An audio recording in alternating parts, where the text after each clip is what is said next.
Hello, Go Horrors and Deadites. My name is Sam, and welcome to Our Life in Horror. I'm going to be doing a solo review today on What the Waters Left Behind. It is a 2017 film from Argentina. This movie is about a city that flooded about 30 years ago. I think it was 1985. And then a group that is going in present time to this city to film a documentary on it. It's been attracting tourists with its eerie apocalyptic atmosphere after a flood submerged it in salt water for more than 2 decades. So how did I come across this film? I was on X or Twitter, whatever we're calling it these days, and I was looking for a GIF for Texas Chainsaw. Every time I looked for a Texas Chainsaw GIF, these GIFs would pop up, and they definitely gave me Texas Chainsaw vibes, and that's one of my favorite franchises. So right away I had to look it up. I couldn't figure out how to look up the movie title, so I did a reverse Google image search, and this movie popped up, so I was right on board. She told me then, don't be afraid of.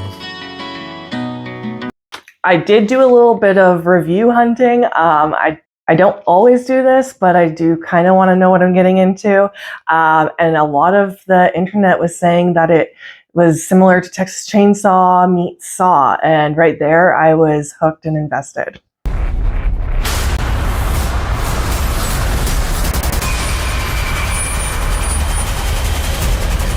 Now, after watching it, do I agree? Definitely Texas Chainsaw vibes. I understand where some people are getting Saw from, I guess. I will get into that in the spoiler section, though. So I want to start with spoiler free.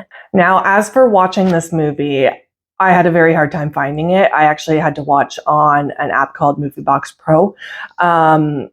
As for the sequel, it's on Tubi, so you can check that out. Also, if you've seen the sequel, let me know if it's worth watching, because I don't know, after watching this one, I'm not sure. So I'll start with the positive. The special effects were pretty good. Like the gory scenes, like stuff looked pretty good. So I'll give them that.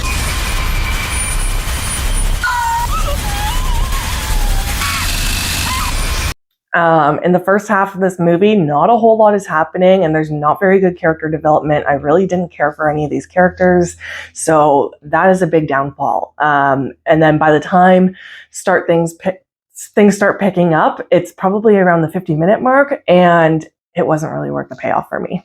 There's also some really weird editing choices in this movie. I felt like the movie didn't really flow properly, and again, weird editing choices. I will talk about those in the spoilers as well. The killers' masks were all right. Like the look of the killers were all right, so I'll give them that too. And then there's like random sexy scenes that are thrown in, which I typically am a fan of those. Like I sort of have the mind of a teenage boy, but I didn't even really care for these scenes. They just felt off. Something didn't feel right. It just, like I said, things didn't flow properly, and they felt out of place. Again, with the music, things felt a little out of place. Some of it was fun. Some of it, I don't know. It didn't make a whole lot of sense at times. And then the payoff at the end, you do get some torture. I know when I Googled this movie, it talked about how brutal it was, and there's lots of torture, and it's nasty, and sure, there's some torture scenes at the end. I guess maybe some of that is where people are getting the Saw comparisons a tiny bit, but I don't even think I would go that far. If you're a fan of torture, maybe watch this movie. I know I can be at times if I'm in the mood for it, but I think even a heavy torture, I don't know if I can say the word P on here, fan is not going to be all that impressed. I mean, there's a lot more extreme movies out there. So with that, I will go into spoilers. So if you don't want to have the movie spoiled, please turn this off, go watch the movie, and come back. So like I said, I watched this movie based on the fact that it gave me TCM vibes. And the beginning of this movie, absolutely. It's got the group of friends going in a van, going to do this documentary, just them traveling in this atmosphere. Total Texas Chainsaw vibes. And then as well as they stop at a little shop, and there's the old lady selling the meat pies. I also have heard that I think it was the brothers that wrote this. they were inspired by the original Texas Chainsaw, which you can see that heavily throughout this whole film. I mean, there's a slaughterhouse, there's the atmosphere, there's the cannibals family. Like, it's pretty spot on. Like I said before, this movie really dragged for me. And at first I thought maybe it was because of the subtitles, but really there was not a whole lot of character development. I did not root for anyone in this movie at all. By the time the torture came around, sure, I kept watching. Like, I'm surprised I actually kept watching this movie, because I do not do well with slow burns. And by the time shit starts hitting the fan, I mean, sure, the villains are a little creepy. The one guy was like taping his own mouth and then sawing the girl's leg off, and that's fine, like, whatever, he's creepy, but it just wasn't enough payoff for me.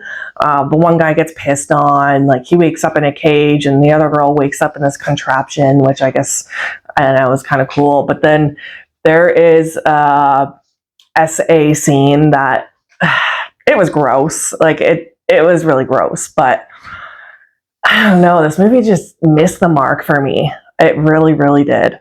There's even the editing choices that I was talking about before with, there's that one scene where the people were getting captured and they would like do a still frame with like red over the camera and like this like music, and then they would do another one with music, and I started looking a little music video-y, and it just felt so weird. Like I literally right away wrote in my notes that I had to remember that, because it came out of nowhere, and it was only in that part of the movie. Like, the rest of the movie doesn't have that, so I just felt like it felt off. Then we also have the dinner table scene at the end, which is just like Texas Chainsaw. You know, you see they're eating people, obviously, they're serving the meat pies, and the one guy was eating the girl's leg. And then we get the twist at the end, which, to be completely honest, I didn't expect, but I think I was so distracted by the messiness of this movie, and I was like taking notes and stuff, and I did not really care for any of these characters or anything, so I did miss the twist. But the ending, I actually laughed, and Brendan did not watch this movie with me. I actually had him come and watch the ending with me because I knew he would never watch this, and I was like, does this not look like a Saw movie? Just the way they like revealed the twist, and then the intense music, and then the viewers are getting to see what actually happened. It was exactly like how a Saw movie would go down at the end with their twists, and I couldn't help but laugh at that. Overall, I was not impressed with this movie at all. I'm surprised I sat through it all, considering it was subtitles. This is a Spanish movie. I'm going to rate this 1 out of 5, so the poop emoji. As for the sequel, I might watch it if someone wants to comment and tell me to watch it. I don't know. I wasn't too impressed, but it's on Tubi. The sequel's on Tubi, so it's free. And it was done in 2022, I think. So maybe it's done a little better. I think it's the same director. Don't quote me on that. But yeah, if you've seen the first or the second movie, comment and let me know what you think. Please like, share, and subscribe, and stay spooky.